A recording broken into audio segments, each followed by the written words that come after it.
नमस्कार दोस्तों, अब हम सुनने जा रहे हैं कार्तिक महात्म्य का 26वां अध्याय।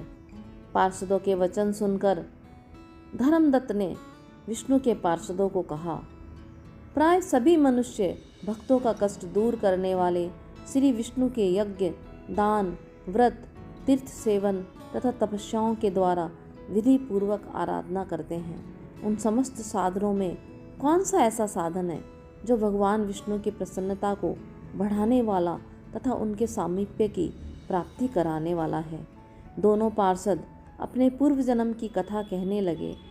हे द्विश्रेष्ठ, आपका प्रश्न बड़ा ही श्रेष्ठ है। आज हम आपको भगवान विष्णु को शीघ्र प्रसन्न करने का उपाय बताते हैं। हम इतिहास सहित प्राचीन वृतांत सुनाते हैं, आप ध्यान से सुनिए।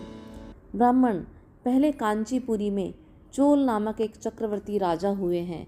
उन्हीं के नाम पर उनके अधीनस्थ रहने वाले सभी देश चोल नाम से विख्यात हुए। राजा चोल जब इस भूमंडल का शासन करते थे, उस समय उनके राज्य में कोई भी मनुष्य दरिद्र, दुखी, पापी और रोगी नहीं था। एक समय की बात है, राजा चोल अंतशयन नामक तीर्थ में गए, जहाँ जगदीश्वर भगवान विष्णु ने योग निद्रा का आश्रय लेकर शयन किया था। वहाँ भगवान विष्णु के दिव्य विग्रह की राजा ने विधि पूर्वक पूजा की।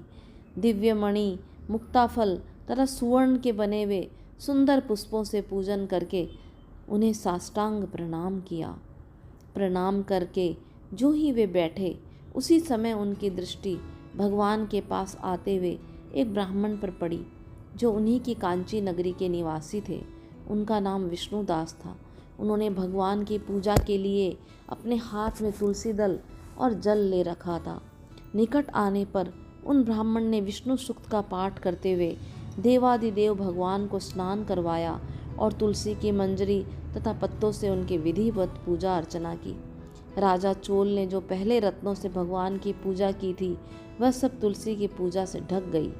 यह देखकर राजा कुपित होकर बोले, विष्णुदास, मैंने मणियों तथा सुवर्ण से भगवान की पूजा की थी। मैंने अनेक रत्न उनको चढ़ाए और वह कितने शोभा पा रहे थे। तुमने तुलसी दल चढ़ाकर उसे ढक दिया। बताओ, तुमने ऐसा क्यों किया? मुझे तो ऐसा जान पड़ता है कि तुम दरिद्र और गंवार हो।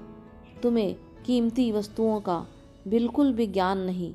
भगवान विष्णु की भक्ति को तुम बिल्कुल नहीं जानते। राजा की बात सुनकर द्विश्रेष्ठ विष्णुदास ने कहा, राजन, आपको भक्ति का कुछ पता ही नहीं।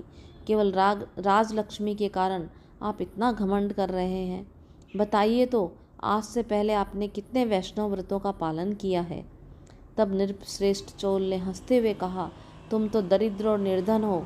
तुम्हारी भगवान विष्णु में भक्ति ही कितनी है। तुमने भगवान विष्णु को संतुष्ट करने वाला कोई भी यज्ञ और दान आदि आज तक नहीं किया, और न पहले कभी कोई देव मंदिर ही बनवाया है। इतने पर भी तुम्हें अपनी भक्ति पर इतना गर्व है। अच्छा, तो ये सभी ब्राह्मण मेरी बात सुन ले। भगवान विष्णु के दर्शन सबसे पहले मैं करता हूँ, या यह ब्राह्मण। इस बात को आप सब लोग देखें, फिर हम दोनों में से किसकी भक्ति कैसी है, यह सब लोग स्वतः ही जान लेंगे।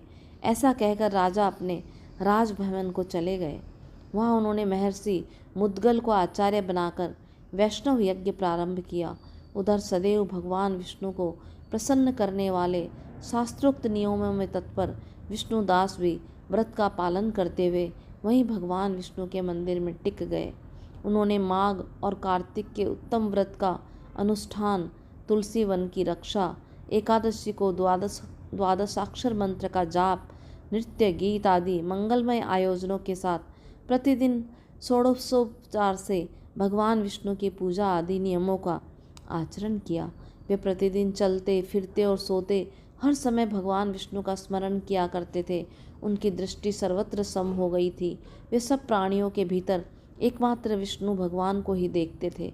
इस प्रकार राजा चोल और विष्णुदास दोनों ही भगवान लक्ष्मीपति की आराधना में संलग्न थे।